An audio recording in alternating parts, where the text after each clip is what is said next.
lorsque x tend vers a, on aura 0 sur 0. Car si je remplace x par a, on aura a à la puissance n plus 1. Donc, on va factoriser par ax. Donc, on aura ax facteur de n moins 1 moins a à la puissance n moins 1 sur x moins a égale la limite x tend vers a, x moins a, ax. Si on aura identité remarquable, donc ça égale à x moins a facteur de x à la puissance n moins 2. Donc normalement on a ici a à la puissance 0 plus x à la puissance n moins 3 fois a.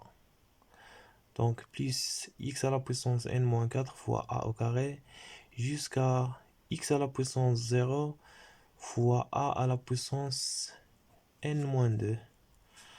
Donc égale la limite lorsque x tend vers a, je simplifie par x moins a, donc elle reste ax fois x à la puissance n moins 2 plus jusqu'à a à la puissance n moins 2, donc sur 1.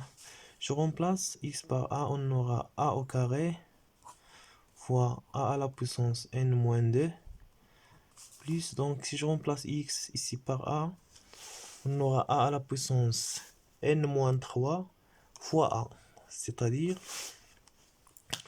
donc on aura a à la puissance n moins 3 fois a, donc égal à n moins 2.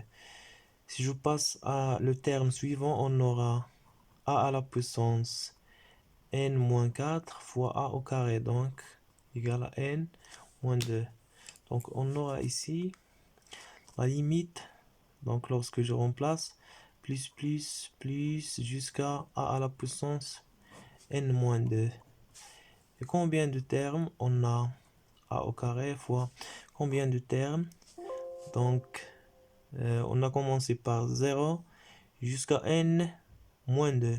Donc le nombre de termes égale n moins 2 moins 0 plus 1.